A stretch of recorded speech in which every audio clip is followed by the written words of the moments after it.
All right, guys, before we start this lovely podcast, just a quick shout out to our sponsors. The first one up, what we got? Ableicious. First sponsor is Vape Bright. Go to vapebright.org and claim yourself the finest of organic CBD oil. CBD oil is very good for inflammation recovery. Mm-hmm. Try to work out hard, you need to recover hard. You need to recover hard, Doug. Go to vapebright.org, type in the coupon code Show the Art, and save yourself some good money, because goddamn, those things are expensive. CBD is not cheap, Ain't but cheap, it's man. good for you. It's some good products. If you want some good products, you're going to have to pay for it, you cheap bastards. But type in the coupon code Show the Art and save yourself some good money on it. Mhm. Our next sponsor, Inverted Gear. Go to invertedgear.com, type in the coupon code Show the Art 15. Save yourself big 15% off Get some dope threads, man. any and all their products. Get that, Panda. Last but not least, we got that sweet, sweet coffee Chimera. If you want the nicest Chimera laced with nootropics, go to chimera.com and type in the coupon code. Did you say chimera.com? Did I? Yeah. It's because I'm not drinking Chimera coffee right now, man. It's a perfect example. Chimeracoffee.com. Type in the coupon code Show the Art, and you won't end up like Ames. You won't end up like me, dazed and confused.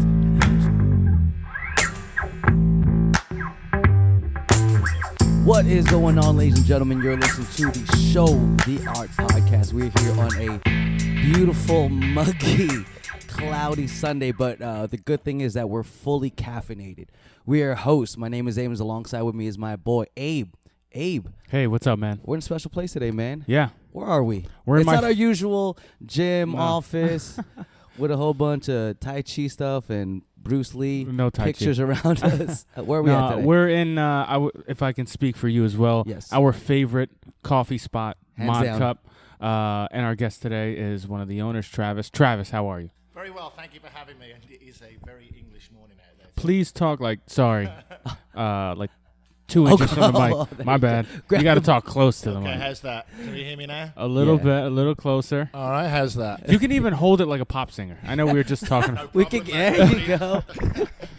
I'm getting my Ed Sheeran on for you today, mate. How's that? There That's we it. go. Yes, I'm good. I'm good. It's a very, as you said, overcast and muggy, kind of British morning. Yeah, How you right? guys doing? Welcome. Is it like this almost every day? Just not as warm, mate. No, It You is. said muggy. We don't get muggy. We just get rainy. I get you, because it is pretty muggy. And I don't know why I'm wearing my hoodie right now, but it's too late to because it was raining pretty bad right before. So Yeah, I it was, was, yeah. as I got into the car, I'm like, oh man, we really picked a great day to get this. Yeah, I mean, it podcast makes it going. feel right at home. Nice, gray Exactly, skies. mate. Yeah, I'm right up for it today. There you go. So for anyone that's not unfamiliar with you and Micah, can you give us a brief intro into? Sure, we're a specialty coffee roaster, formed in 2013, so puts us into our fourth year in business now. Our mission as a company is to supply a fresh coffee experience, and hopefully we'll talk about this at some point during Absolutely. this interview.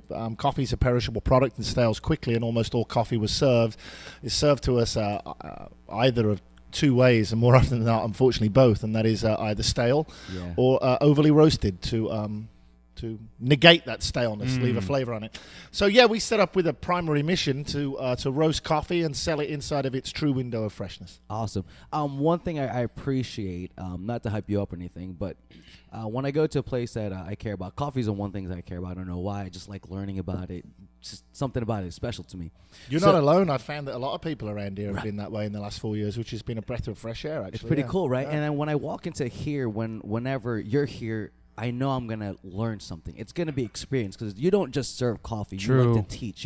I remember you asked my wife. My wife was like, "Can I get an iced latte?" And then you asked, "Why do you want the iced latte?" And then you kind of powerful. flipped it, yeah, and taught like this is what we do. And you just gave like a quick 31-minute lesson, and it kind of opened 31 our eyes. minute seconds. I hope. 30 seconds. I'm sorry. Now I can Yeah, talk. 30 seconds to a minute. It was just a quick little. Can I guess what was behind that? Can I guess why you do that? Sure.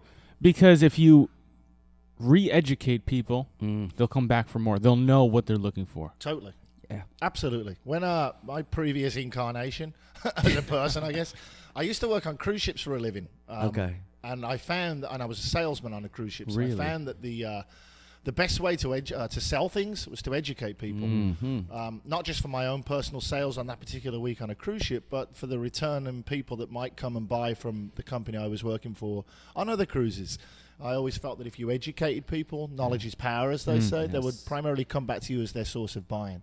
Okay. So, yeah, I mean, the reason I would ask her why an iced latte would be to find out the crux of what she's after in a coffee drink. If it's caffeine, then I would have pushed her more towards perhaps a cold brew with milk drink. Okay. Yeah. Simply because cold brew holds more caffeine. But yes, education's a large part of what we do. Sure.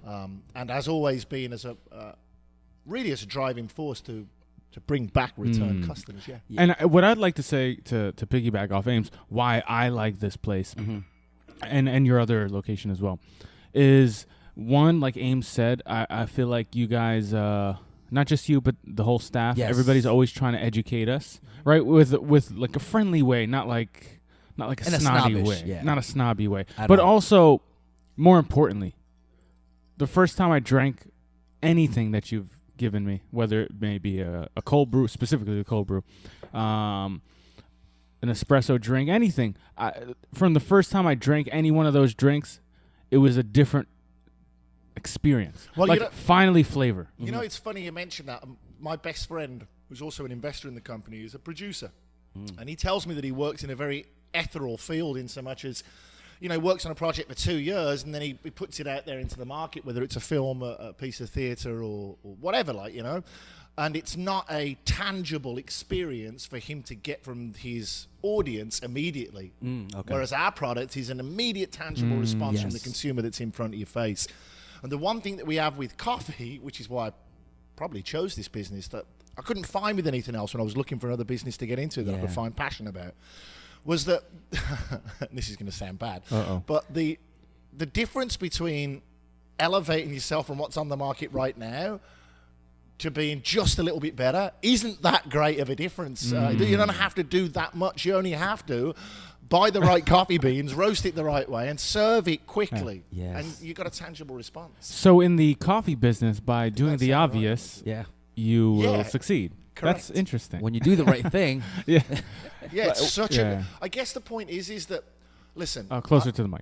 I guess the point is that, look, if I moved into the tomato business and said that we buy the best tomatoes in the world and freshness is paramount, I'm not sure that I'd be able to taste the difference between the super fresh tomato and one that was, you know, just okay. Okay. I'm sure I could, but I don't think the difference is it's as dramatic as it is with freshly roasted coffee and overly roasted burnt coffee, which is the majority of coffee was served. Sure. So we always had that leg up, if you like. Anybody that does it... in the proper way has that leg up. It's easy to taste the difference. If I can compare it, with my profession, I'm by day, actually by night, I'm a jiu-jitsu professor. So I teach or coach. I teach jiu-jitsu to adults and kids. Yeah. If I teach you for the first 2 or 3 months, the education you get separates you by a huge margin from the people that don't know anything. Right? Yeah. So me teaching you just a little bit in the beginning separates you from the rest of the crowd by a huge margin. Right. But then after that, it's very slim. The return. So I think that's the same thing with coffee. But imagine if it was not in let's say 4 lessons. It wasn't in a week's tutoring, it was in 1 minute spiel. Wow. And that's the thing with coffee when you tell people that, listen, almost all the coffee you've been drinking in your life is stale. Once you've roasted it, you have a maximum of 18 days to grind, brew, and consume that coffee bean if you want to taste the natural properties of the coffee. Do you know what I mean? If you're serving it after that, you're not going to be tasting the natural intricate properties of the coffee. What you're going to be tasting is the roast profile that the roaster's put onto that bean because the supply structure is not in place to supply them inside of that window. True. Interesting. I didn't know you can add roast. Well, yeah, I'll talk about that. Hold on 1 second. My daughter's just walked in and she wants her school back. No problem.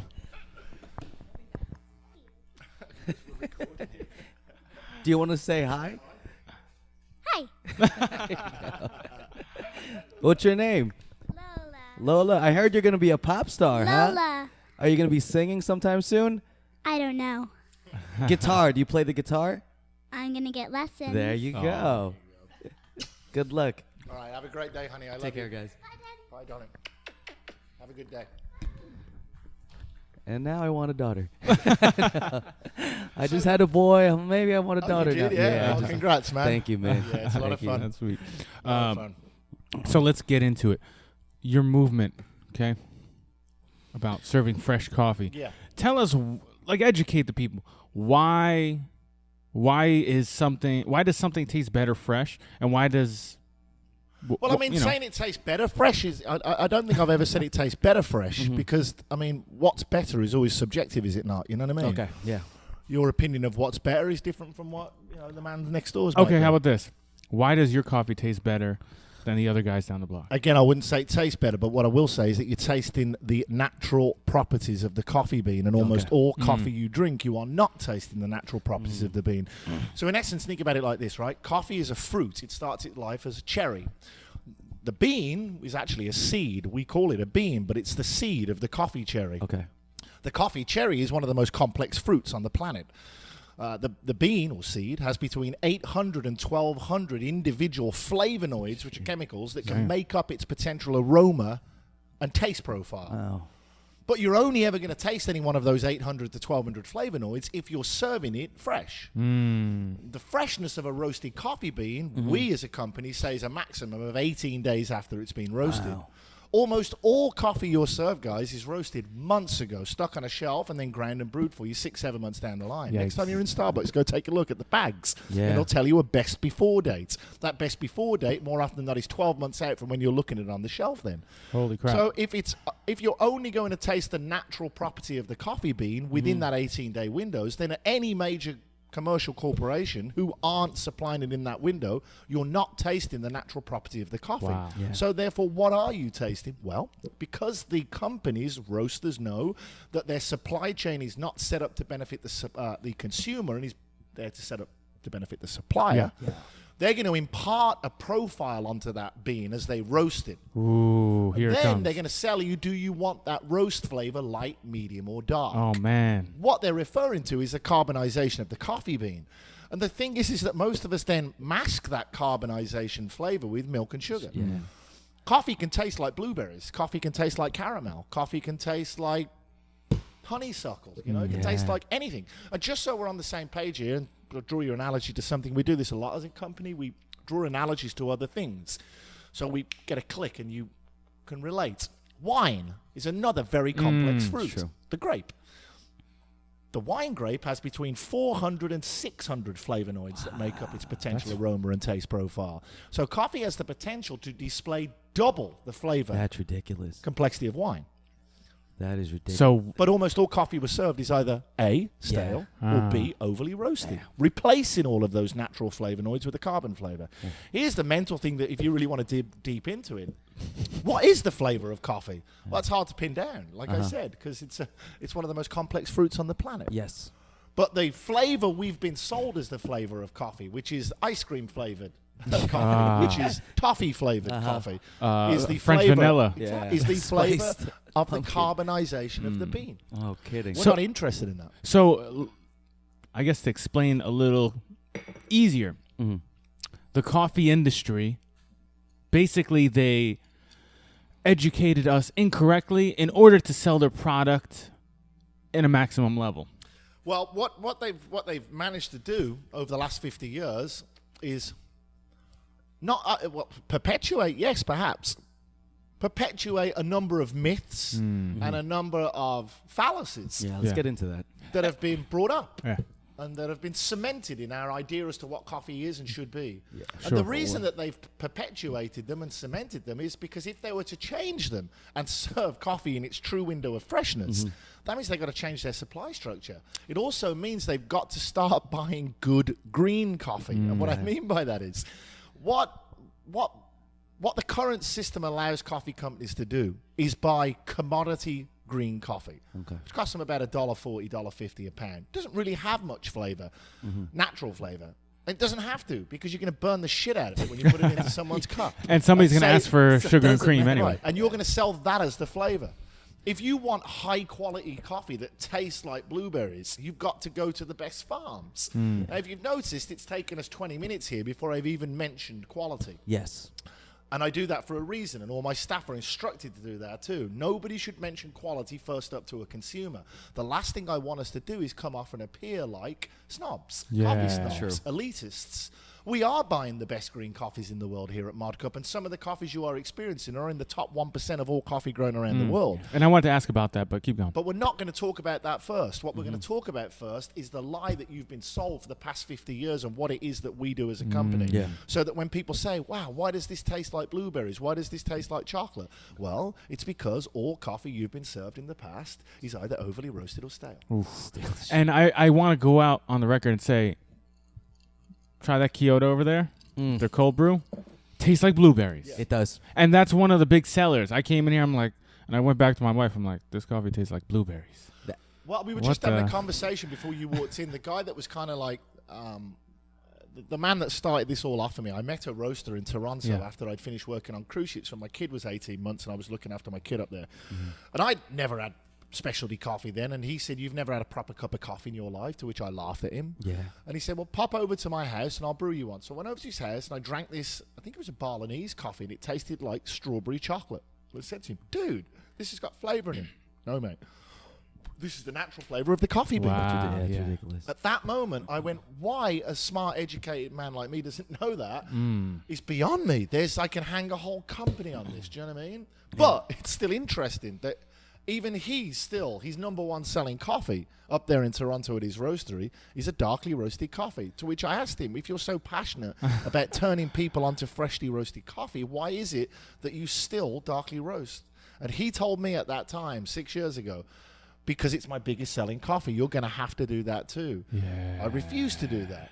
Our biggest selling coffees are our naturally processed Ethiopian coffees that taste like Blueberries. Which is really good. So is that where you started your love for coffee? That Yes. your journey. Yeah. Now, one thing I love about you is your passion. You could see. I don't know if you guys could tell, but he's very passionate about what he's talking about. So, from that passion, when you drank that coffee and said, "Man, I'm in love with you," what did you do from there to?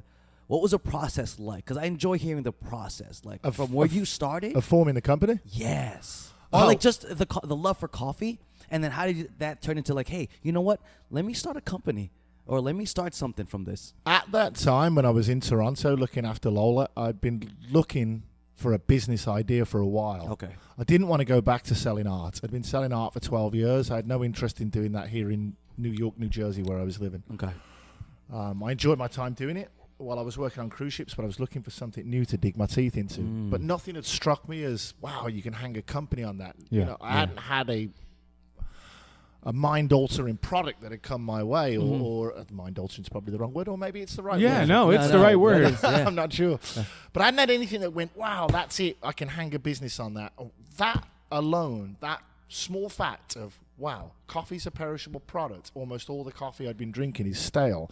I can hang a company on that. Why is there no one teaching that? So I came back from Toronto and started going to every single coffee shop in Brooklyn, New York, and there was none over here at the time in Jersey. And you're like, But what I mean, the? there was no coffee shops. Of course, there was coffee shops, but there was no But one now- serving freshly roasted coffee. Yes. No one here back Yeah. then. I mean, you've got 5 or 6 different cafes doing it now. Yeah.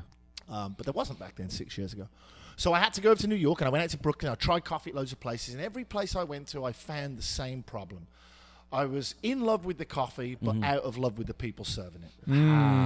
Everybody that served it to me either were disgruntled, pissed off, didn't tell me anything about the coffee, and trying to get any information out of them was like drawing blood from a stone. Customer service and customer education. So I said right there and then, mate, not only have I got a message, and you guys have got a message who I'm coming into these cafes, why the fuck aren't you talking about it, man?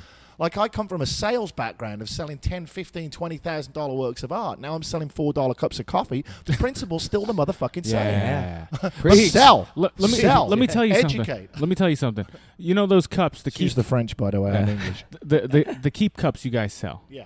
You guys sell they sell these it's Keep Cup brand. Basically, it's just like a to-go style cup that matches the same like size as the cup you sell it in, Yes. right? So what you guys did is you put your logo on it, and you said, hey, if you buy our cup, you can come in every Wednesday and get your drink half off. I think Correct. that, right? That's Yeah. still, Yeah. am I That's spreading right. You're still doing misinformation? good, Doug. Keep running with it. So I saw the cup. I'm like, oh, cool. I think I want to buy it just because, you know, I want to show some love. I This appreciate is the that. company. Thank you. But my partner that was here with me, Marcos, he wasn't. I didn't buy it because it was too big. I never get drinks that size. It's the 12 ounce. But then he was like, I might get this. So then I forget who it was. I think it was Justin. He was sitting back there and he's like, let me tell you why that cup would be good for you. And he educated us. And he said that when you put the coffee in paper cups, after like a minute or two, it gets cooler. And as the temperature gets lower, it tastes different. He's right. But that cup will keep it warmer longer. So the flavor that you fell in love with as soon as you took the first sip is going to last. Sure. And it made perfect sense. Boom, he bought it on the spot. He didn't even care if it was, half off on Wednesdays. And that was super important because you educate us. You didn't try to sell. The education sells itself. Correct. Education is part of the sale. Exactly. That's the point. So, and that's what you guys do throughout your whole company, and it never feels like a sell, and that's what I wanted to try and tell you. It comes across as passion, we Yeah. hope. Yes. No, it really does. It's the customer service. I used to wait tables at the Outback in Secaucus. You don't so anymore? No. So now it's just when you come in, you want to feel welcome. You don't see that a lot anymore. You go into a mall, you go to a store anywhere. Sometimes people don't greet you, and that makes me so mad. Like I want to be greeted. I just want to feel like, hey, I'm kind of important. Yeah, and sure. every time I walk in here, I feel like I'm important. And sometimes, like I buy into this is because the people here. True. Sometimes, like the product is fantastic, but the service the people here are even better.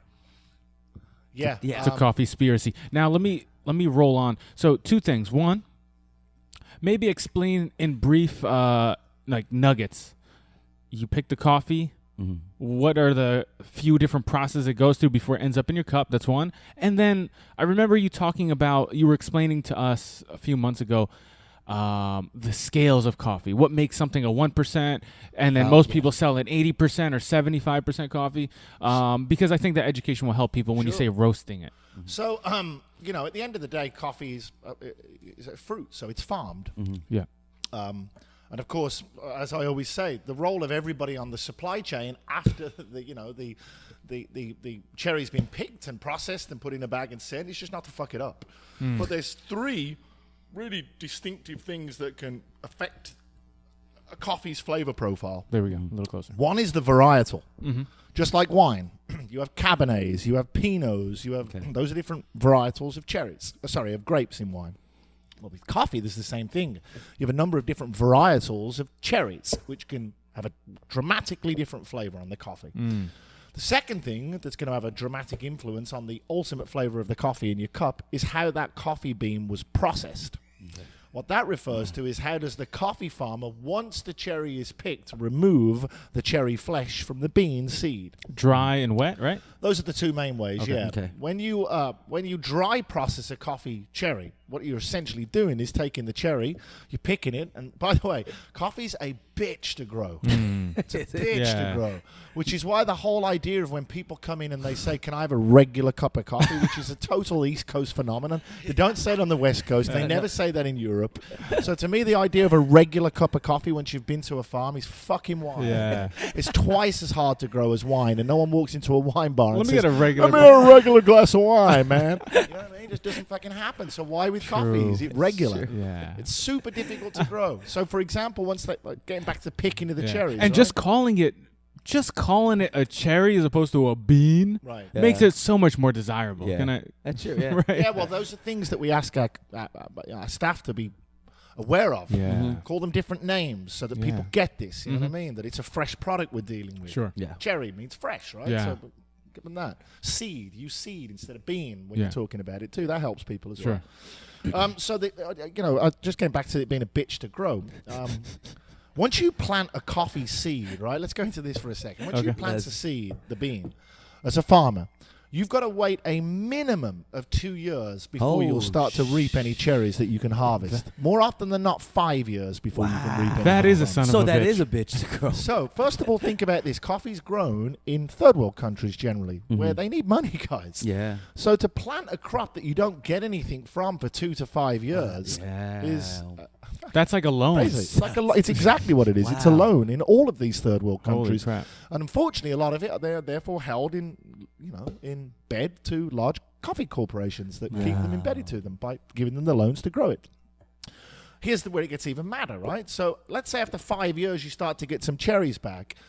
Unfortunately, coffee cherries don't ripen all at the same time on the branch. They ripen at individual times, which means you can't, on, let's say, as a farmer, go, right, October the 5th, they'll all be ripe. Let's get the machines up there and strip down those bloody Strip those arms. puppies down. You know, that just doesn't happen. You have to send up pickers into the field 3-4 times a day to pick the cherries Oh because my God. ripeness is paramount. If it's overripe, it's going to taste fermented. If it's underripe, it's going to be unbalanced and nasty. So ripeness is crucial. Once they've picked it and got the ripeness, right? So you've already started to understand that this is a serious... There's a lot of love. So in this no process. more saying that it's regular coffee. You will get slapped next time you say that. I just make a joke of it when No, they come yeah, out of it. I don't quite know what that is, mate, but I can get you a drip coffee. Can I have a regular soda, please? Thank you. You know, once they've picked them off, what I was referring to as affecting the ultimate taste of a coffee in your cup is processing, how they remove the cherry. Dry processing, which you might also hear called naturally processed coffee. And we don't use natural as far as the word on our branding and menu. And the reason we don't like using naturally processed is because as soon as you use the word natural, the customer base is going to start getting all, and don't take this the wrong way, vegans, because I love you.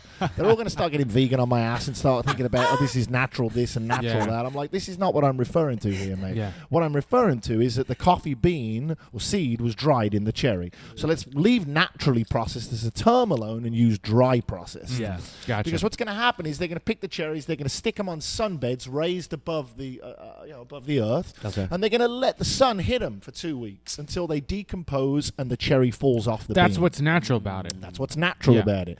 So what's Mother also Nature, dry about yeah. it. What's dry about it is the sun's drying the cherry till Yes. it falls off. Do they turn it? Oh yeah, you have to. If you So don't- with like little tiny tongs, each one? no, you have like a broom. They turn them. Tongs. Yeah, tongs. Yeah, be like Mr. Miyagi. Yeah. His little And then they get chopsticks. little chopsticks. No, they have rakes to rake them all. Okay. So once they've they've fallen off, what you end up with in that resulting coffee bean is a bean that, if you like, has a ton of sweetness in it because the cherry was left on it to dry. You'll also get a lot of fruit flavors in that bean if it's high quality coffee.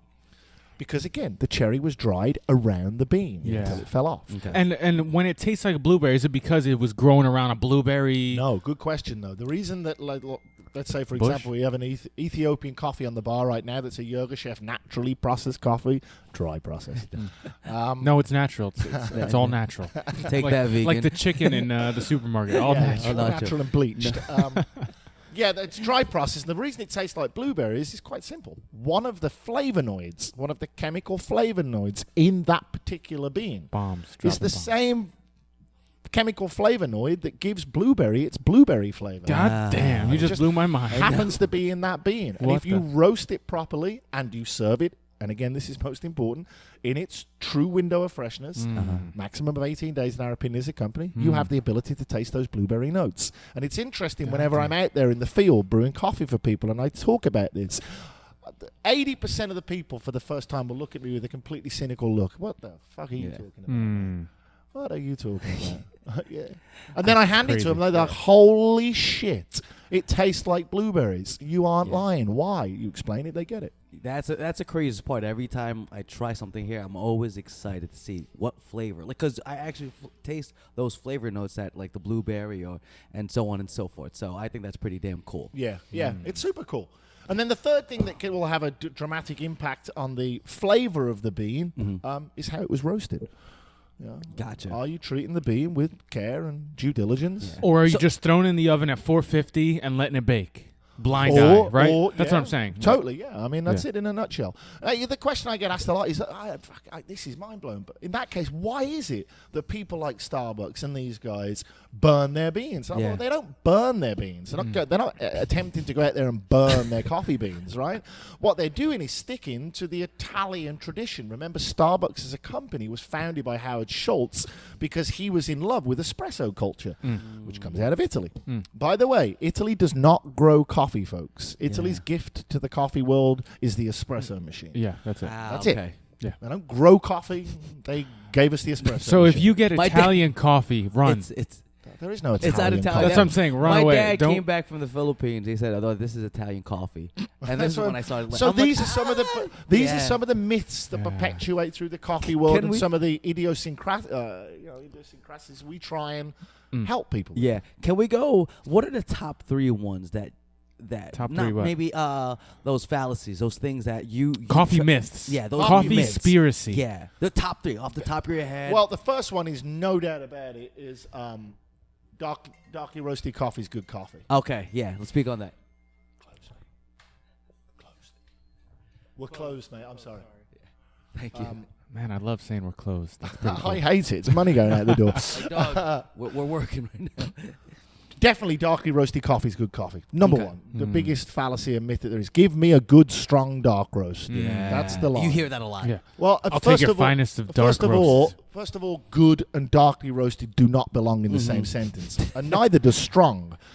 You know, that people think because something tastes fucking awful that it's strong. Yeah. It's true. You know, the And more they think- bitter, the Yeah. more bitter it tastes, the You hear stronger that? the coffee is. Oh, that's a good strong You cup that Starbucks is. drinkers, you hear that? So the next one goes into what you were telling us earlier about caffeine, like percentage in espresso versus drip Yeah, coffee, I'll right? get to that. Yeah, for sure. Okay. But let's just go back to that dark roast thing for a second. Let Sure. them know. So a good, strong dark roast. Listen, I can make you a cup of coffee using our coffee beans, which are roasted appropriately in our opinion, and make it taste hella bad by over-extracting the shit out of it.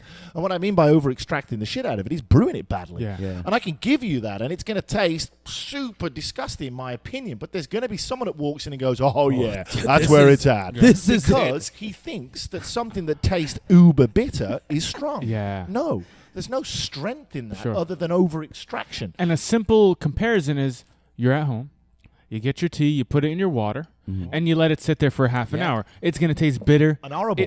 Yeah. It over-extracted it. Correct. Sure, you can go, hey, well, there's probably more tea concentrate in this cup of You tea. can. Yeah. But that's the comparison, right? But if you Yeah. leave it in there for exactly the amount of time that it's recommended, 4 minutes, perfect. It tastes very nice and flavorful. Balanced is the Mhm. word we look for. There you go. Balance. There we go. So good and strong dark roast, definitely number one fallacy. Second one that people come in, espresso is super caffeinated. Tell That's what them. they think. Espresso is the least caffeinated thing on any coffee bar you walk into. Boom. End of Hold on, story. what was that? One more Espresso time. is the least caffeinated thing on a coffee bar that you'll walk into. By volume, listen, if you drank a 12-ounce cup of espresso, sure. Yeah. But you're not. You're drinking an ounce in most coffee shops, and even at Mod Cup, where everything's a double, you're only drinking 2 ounces. That's not 12 ounces like a drip coffee. The second reason that espresso is the least caffeinated thing in a coffee bar is not just volume, but the amount of caffeine you get in a cup of coffee is dependent on how long the grinds and the water spend together in the brewing cycle. Ah. It makes sense, right? There you go. If you got the It coffee does and make water sense. together for a long time, it's going to mean that more caffeine comes out of the bean. Ah, got Well, with it. espresso, it's Espresso's- 25 seconds on a shot. Yeah. It tastes strong, quotation marks around Mm-hmm. that, because you're slamming 9 bars of pressure through it with a piston, which again is Italy's gift to the coffee world. Yes. Extract maximum flavour from a small amount of coffee in a quick amount of time, which is incidentally why Italians can drink 10 espressos in a day and Americans struggle with 3 drip coffees. Because they're drinking drip coffee, Yeah. which is brew cycle is 5 minutes on a brew cycle. But they're uneducated, so they think that, oh man, Italians could just handle their coffee. Yeah, I mean, and these are the kind of things we talk to about people when we're in. And it's also the reason why, on the opposite end of that scale, cold brew is the most caffeinated. It's 18 hours on a brew cycle, just time. sitting there steeping. Yeah. And I didn't always wonder, but I didn't really know this education. And like I always wondered, like that 6 ounce that I drank, it's how much percentage of espresso to 2 milk? ounces of espresso to 6 ounces of milk, Okay, perfect. which, by the way, is the classic definition of a cappuccino. Ah, okay. So I just ordered a cappuccino. Yes, you did. Nice. That's Okay. what you drink. Perfect. I love cappuccinos. And well, there's a reason why the cappuccino is the number one ordered coffee beverage in the world. is It's it? because it's the perfect balance if you're drinking coffee and milk of coffee to milk flavors. The proportion of coffee to milk is perfect. The concept of a small, medium, large cappuccino does not exist in the birthplace of coffee, It's no or longer a espresso rather, cappuccino. Italy, right? Because it's no longer a cappuccino because all you're doing is putting more milk in there. Then it is a latte, my Unless friend. you keep the ratio the same. More espresso. No. I mean, Like you put in a big ass I cup. guess so, yeah. I guess you go 4 ounces of espresso and 12 ounces of milk. Sure. Yeah, and then you do 16 or whatever. Yeah, for Yeah. sure, yeah. And it's just a big ass. Now let me ask you this: since you were going to Brooklyn, all over New York, trying to get educated, learn more about coffee, and they weren't giving you that education, what did you do? Where did you go? Started to? my own company. Ah, so that's where it started, huh? Yeah. Yeah. Shit. And then from there, I said, I don't know, because I'm a fucking mad bastard, I guess. I said the best way for us to do this is to to start with a truck, a coffee truck. Yeah. Not just any coffee truck. I want a super badass retro truck. Yep. And I want a truck, as I learned over time, that reinforces our message that freshness in coffee is paramount, Okay. right? So initially when we went out there, I bought us a 1958 Grumman, Chevy Grumman. Okay. Which is A a super... Beatles wagon. Oh, it was deadly, mate. It was Yeah. super cool looking. But anyway, the project didn't work out. I sent it down to my guy to try and start building it out. The fucking chassis was all gone on it, and I had to ditch it, basically, and I lost a bunch of money on it. Damn. Which made me refocus what I was doing, right? I Okay. got to focus on what I'm doing here. And after more research and losing 10 grand and not being very happy about it, I found the Citroën, which in France is an iconic car. They just started to become popular again, and they have a truck called the H-Van. It's not actually a truck, it's a van. Yeah. The name, the H-Van. Okay. Back in its day, in the 50s and 60s in France, in northern France, it used to deliver bread. And we used to talk a lot about coffee and bread are very similar, in so much as when you bake bread, wheat rather, it goes through what's called the Maillard reaction, the caramelization of sugars. Coffee does the same thing when you roast it. It's going through the Maillard reaction. Bread wagon. Bread stales. We're well aware of that. If I offered Yeah, you a loaf of sure. bread and told you that it was baked 6 months ago, you told me go fuck myself, Yeah, I right? would, But you yeah. wouldn't do that with coffee. So we said that truck is perfect for us because it has part of our story now. Now, how many people know that we chose the Citroën truck because of the fact that it once was a bread delivery truck? Is probably about 1% of the people who come Yeah. to the truck. Still, to me, it Yeah. means a lot. Yeah. So we Meaning bought the to it. Citroën, Yeah, and sure. we and That's an awesome story. Now, keeping in mind that 1%, and going back to one of the questions I had earlier, you said there was a scale, right? Yeah. I don't know if it's the universal scale. Like, you're talking about quality levels now. okay. So, you know, and again, we talk about this last, but we've been talking a lot about freshness. So, yeah, let's talk about quality Yeah. now. Coffee at source, when it's green, when it's been, you know, its cherry's been taken off and you have your bean left, and it's put into burlap bags and it's sent to guys like us that buy it and roast it. There's 5 quality categories that coffee will come into. Okay. First question is, well, who judges what the quality is of the coffee bean? The person that judges the quality and assigns it a score, very similar to wine, is someone that's called a Q grader. A Q grader is someone that's been through training and specialty training to score green coffee. Okay. Sure. Just like a judge would score a fight. Correct. Yeah. Got it. So even and it helps with pricing as well, by the way. Okay. Even the worst coffee bean in the world can't score less than 70. If a coffee bean scores between 70 and 75, it's attributed a commercial grade. It's called commercial grade coffee. Okay. Diner coffee. Exactly. Think diner coffee. If it scores at 75 to 80, we call that good commercial grade coffee. Think Dunkin' Donuts. If it scores at 80 to 85, we call that specialty grade coffee. Think Starbucks. If we score 85 to 90, we call that true specialty coffee. Think any third wave coffee roaster worth their salt. Intelligentsia, Blue Bottle, Stumptown, Mod Cup. Any of those companies are generally going to be buying coffee in that region. Okay. And if a coffee scores at 90 or higher, that's called flawless quality coffee. And that's reserved for about 1% of all coffee beans traded in the world on a number scale. Initially, when we brought 1% into our branding, it was right at the time when Occupy was happening. Okay. And they were part of the 99%, right? Yeah. So I chose that branding to be a flip on that and say we're part of the 1%. 1%. What's happened is we've moved away from that now and used it as its initial intention was, and that is to brand coffee beans that we have in bags on our shelf that cupped 90 or higher to represent that they're part of 1% on quality levels. Got it. So if you see that 1% branding used at Mardcup, it's nothing to do with any political thing, but only to do with fresh coffee movement or the quality of the bean. But that's not all your bags. You only have like... Yeah, there'll always be one 90-plus coffee on our bar at all times. Wow. Oh, wow. And I assume that is a lot more expensive than Yes. than Yeah, any sure. other coffee, As it right? should. Totally, Yeah, as absolutely. you would expect it to be, yeah. yeah. Wow. And it's interesting, actually, because talking about the price of coffee, has got an elasticity on price point. What I mean by that is there gets to a certain point where you just can't sell it any higher because the public won't buy it. That's what elasticity is in economics, right? Okay. Wine does not have that problem.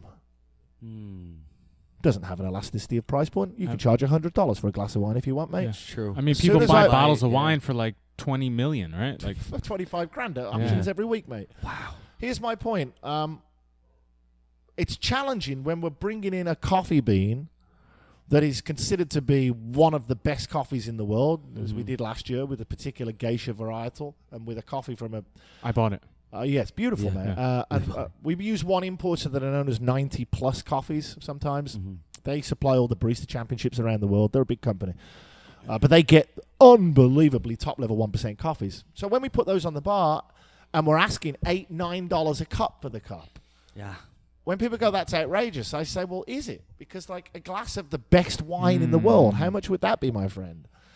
A lot of Double money. digits. Yeah, thousands, It's maybe. not going to be. Yeah. It's not going to be 3 times the cost of your regular house fucking Pinot. No, that's for that's sure. $3. Which is what a $9 fucking cup of coffee Yeah. is. It's 3 times the price of our humble Jefferson blend, which is True. $3 a cup. So, do you think that coffee can try to take the model of wine? I will say this. If you look at wine in the late 70s, and I know this because I'm 41 years old and I grew up in the early 80s watching my mum drink wine out of a cardboard box, and now she pretty much knows the fucking world about wine, right? She knows the world about wine. Okay. We come from a very working class background in Birmingham in the United Kingdom, which is kind of like Philly of England. Working class town, made a lot of shit. We used to be like the China of the world. Wow. So we didn't have a lot when I grew up in the late 70s, early 80s. You know, we lived in a little townhouse, but my mum liked wine, as people do. And she drank it red or white. There was no Cabernets. There was no Ah, fucking Pinots. There was no Shirazes. There was no None of that. Chardonnays. Rosé. It was One or two. red or white, and it was in a box, mate. Yeah. And that's how it was in my house. And now my house has racks and racks of wines from all over the world on different varietals. That's because the wine industry changed the way it educated its customer base, and that happened in the early 80s. And it didn't just do it with the top 5% echelon of wealthy people. It did it across the board to everybody. Because even the average working class man in the UK now still knows the difference, or rather knows the difference now, between a Chardonnay and a Pinot Grigio. They know which one to order. That's because, again, the wine industry changed the way it educated its customer base. The coffee industry has been going through the same arc in the last 10 years. The trouble is twofold. Number one, for some reason, the customer base that we serve coffee to, people who drink coffee are so fucking neurotic about coffee, it's unbelievable, man. And they don't want to be told anything different from what they know. No kidding. The wine people were not like that. You They know what I want to mean? buy the nice stuff. Yeah, they want to be do. educated. Yeah. It's weird. Yeah. Coffee's really weird. Yeah. It's completely different to wine in that regard. So it's got that challenge. The second challenge it also has is wine gets better as it ages. Coffee does not. It has to be served quickly, which means your supply model has to be up to speed and good. Sure. So right now, So you don't waste product, in other words, you know? do you feel like you're doing anything right now to, other than just when people coming in here, do you have any plans, any goals to educate To change the game. masses? Yeah, to change the game. To break the mold. Yeah, but if I start telling these on podcast, who do I who's listening? You know what? That's true. True. Yeah, just tell us so when we Yeah. when we turn this bad boy off. Listen, but my number one thing is to get everybody knowing. I mean, it's an impossible thing, of course, to achieve, but everybody know that coffee's a perishable product. Yeah. And of course, you can come into any one of the mod cups that we have and say, I don't like the flavors of your coffee. I prefer a carbon flavor to my coffee bean. I can't argue with that. Yeah. Okay. A nice, good, regular dark roast. I can't argue with that if that's your personal taste preference, you know? Yeah, true. If you like shit. But what you can't argue with me is when I come back to you and say, well, you don't like the flavor of coffee. What you like the flavor of is the carbonization of the coffee bean. Boom. Slap him in the face. Yeah. So that's perfect. Or So just tell them to go that is It's the the same education right there. philosophy as someone that goes, oh, I love meat, mate. I'm mad into steak. Right? Right? It's true. And they love their steak burnt within an inch of its life. Yeah. Like a lot of English people do. Yeah. I'm The sure well it's done. true. Yeah. But Americans don't. They Yeah. want to taste what makes that meat great. So they have it medium rare. Blowing my mind. Blowing my mind. See, there's a lot of analogies we use Yeah. again, right? There's loads But there's a scale to things. Now, again, all this is an education. Whether they live in New Jersey and they can get your coffee, or they can order it online, whatever the case may be, what is some basic advice you can give people that either go to a coffee shop, something they can look for, or if they order coffee, let's say online, and they're ready to grind it and brew it at home? Here's what I'd a starter recommend first of all is that you open, just give it a shot, right? Open your horizon to what coffee can taste like. Okay. What I mean by what coffee can taste like is, again, remember, coffee is a fruit, right? Yes. So try a dry processed coffee. Okay. Try a really good dry processed coffee. Mm. Now, if you don't like it, you don't like it. Great, I get that, but try it. Mm-hmm. See what the natural flavonoids of the bean have to offer you. Most people like them. Yeah. At least our customer base, they're our biggest selling coffees. The second thing I would ask you to be very aware of when you're buying coffee for home is the coffee bag dated with the date of the roast? Mm. That's paramount if you're in specialty coffee, which is why La Colombe are a diversive specialty coffee roaster, Okay. because they do not date their blends with when it was roasted. They only date their single origins with when it was roasted, Huh. what they call their workshop blends Okay. or workshop coffees. Their blends, which is all of the coffees you drink in coffee shops that serve Le Colombe, are not dated with the roast date, but a best before date. Mm. Wow. Where's the transparency on that, guys? It's true. That's just giving you the basic understanding, like, oh, it expires by, so people buy. They don't care what's before it. They just care that they shouldn't drink it after. Yeah, and I mean, we have an expiry date in our own marketing. That's what the 18 symbols use for. You know, we refuse to serve coffee 18 days past its roast date. Yeah. However, we're not going to put on the bag Yes. a best before date because we don't see that as transparency. Yeah. I want to give you what it is. Tell When you was this created? This is what it is. Yeah. It's the same with our coffee menus. When you walk into our shops, you might be confused as to there's no names. Mm. Things that make you feel comfortable. There's no cappuccino on the menu. There's no Yeah. latte on the menu. 4 ounce, 6 ounce. What you have is espresso with milk. Choose how much milk you want. Again, that boils down to transparency. Mm. We're not trying to sell you a cappuccino. What we're trying to sell you is espresso with milk. You choose how much milk you want. Yeah, and can I not piggyback, but go into that? Why is it that, let's say I come here and I order a 6 ounce, which you say is which it is a cappuccino. It's also a flat white, by the way. It's the same thing. Okay, but is a flat white less? No, a flat Foam? white's the same as a cappuccino. Same shit. Son So of a- this is where it gets. God I damn love it. explaining this to people. People Holy- say to me, "Well, hang on a second, that's not true because a cappuccino has a big frothy head on it." No, have you been to Italy? They serve cappuccinos Not in yet. Italy is what's called the wet style. What the wet style means is I want a wet textured one. milk. Is textured milk throughout the drink, right? Mm. Which is what a flat white is. Mm. The idea of getting a big frothy head on the top of your cappuccino, Which I from don't my want. understanding, which is, I always say, is kind of like getting a bag of crisps or chips, as you call them over here, with a load of air in. You're being ripped off, Mm. right? They're just filling the cup up Yeah. with Why foam. not with foam. It's allowing bad baristas is what it's allowing. Yeah. Because texture in the milk is part of the drink. If you put a load of fucking foam on the top, you haven't textured it correctly. Mm. So the French, Yeah, let's go, get go, back go. to that point. So Please. from what I understand in coffee culture, the God French were the people who brought the big frothy head to the top of the cappuccino. And in French places, that frothy head is giant. Mm. In Italy, you don't find that frothy head. What you find is what they call the wet style milk textured throughout the espresso, Mm. which is the same as a flat white. Mm. The proportion of coffee to milk in a cappuccino and a flat white are pretty much spot on. Okay. Double shot, 6 ounces of milk, 5.6 ounces to be exact, but yeah, pretty much Boom. spot on. So why is it that I order a 6 ounce from you? Uh-huh. Let's say they make it exactly this, or obviously that's the problem. They don't make it exactly the same. I order a 6 ounce from you, and I order a cappuccino, a true cappuccino from, let's say, Starbucks. Okay, so number one, the first problem is the ratio of coffee to milk more often than not is wrong. Okay. At Starbucks, they're only giving you a single shot to begin with. Any self-discriminating espresso drinker in a cappuccino has 2 ounces, Mm. not one. Okay. And like pouring the milk in at a certain way, does that affect the taste when you first sip it? Yes. Oh, You want really? to texture the milk throughout the whole Ah, espresso okay. beverage. You don't dump it all in, otherwise there'll be a separation of coffee and milk. Mm. You want them to be together. Now, the pretty picture that goes on the top of third wave coffee, that's neither here nor there. That's not going to make your drink taste any better. Okay. But what it does show me is that the barista knows how to texture the milk. Mm. Because you can't put a picture onto the top of a latte or a cappuccino unless you've textured the milk properly.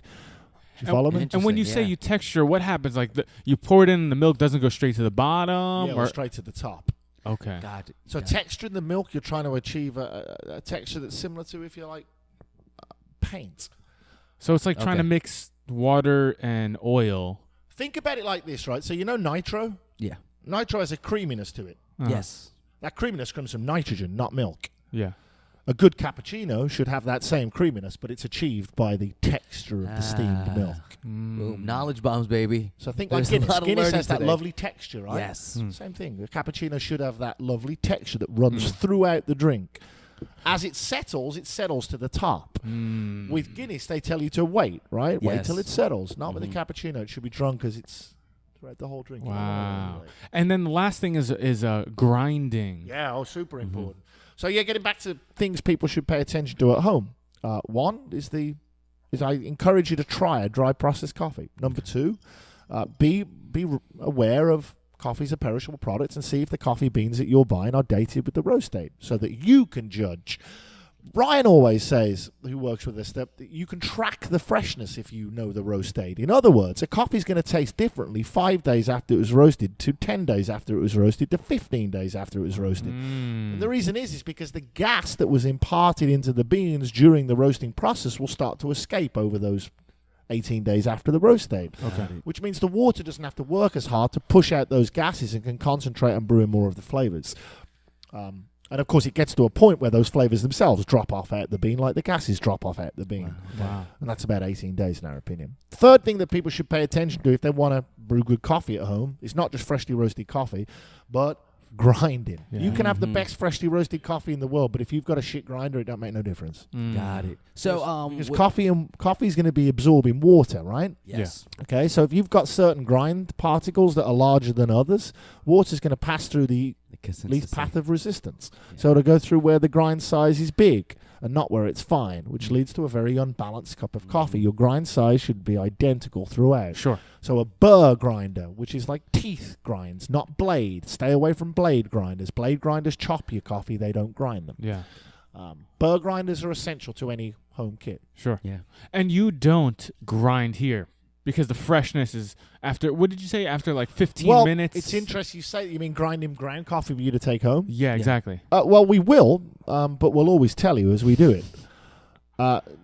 Just caveat emptor, mate. This is like selling you a bottle of opened wine. Gotcha. Easy. Easy. What's Another the ti- analogy for you. What's No, the this time? is simple. Like a minute after? Like I mean, listen, just as soon as. it's just as soon as you grind it, Okay. you should be brewing with it. Yeah. Mm. Because remember, coffee, a lot of the experience is aroma. When you're grinding it, that's the aroma Yeah, too. That's going yeah. to bring those beautiful smells and Yeah. your taste I mean, palette. that's part of Yeah. your taste palette, the Of smell. course it is, right? absolutely, yeah. Mm. And you've lost that if it's ground before you go to grind it. It's simple, like you've extended the surface ratio of the bean by 1,000 once you ground it. Mm. Yeah. For oxygen to hit it was what I mean, and just make it stale. God. No big deal. Yeah. So for anyone that's really beginning, say they're not lucky enough to be around in the New Jersey area or this area, what's a good way to find a good place to find good beans? There are, but I'm sure wherever you live in the United States, you will find a coffee roaster. Yeah. Okay. True. Coffee's the second most consumed drink on the planet after water. Yeah. Holy No big crap. deal.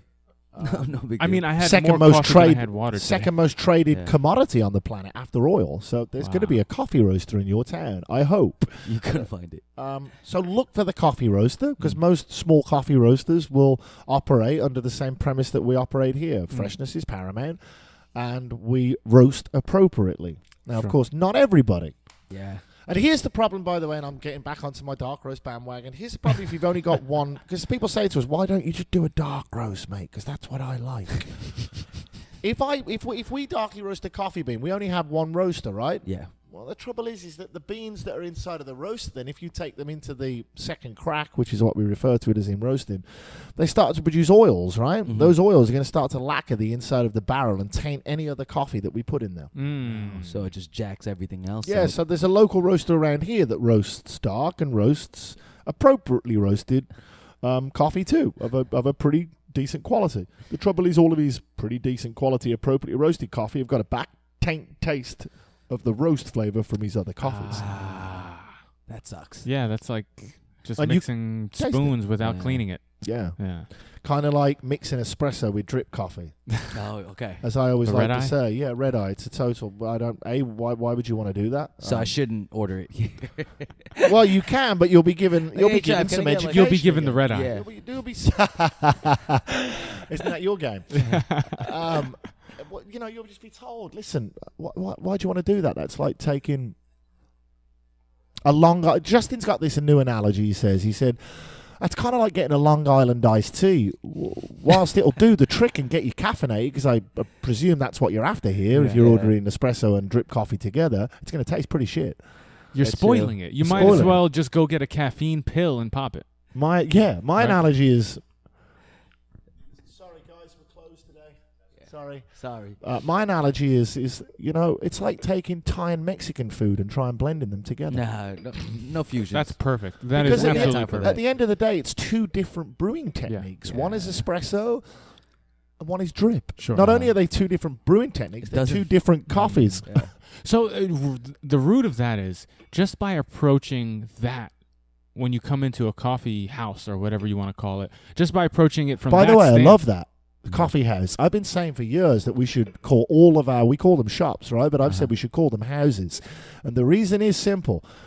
When you go to somebody's house, you don't determine or dictate how they cook their food. Don't come in here and say you want to. Don't be coming here and telling me that you want this and you want that. This is a coffee house. Yeah. This is my house. This is my house. You get what I make. House rules.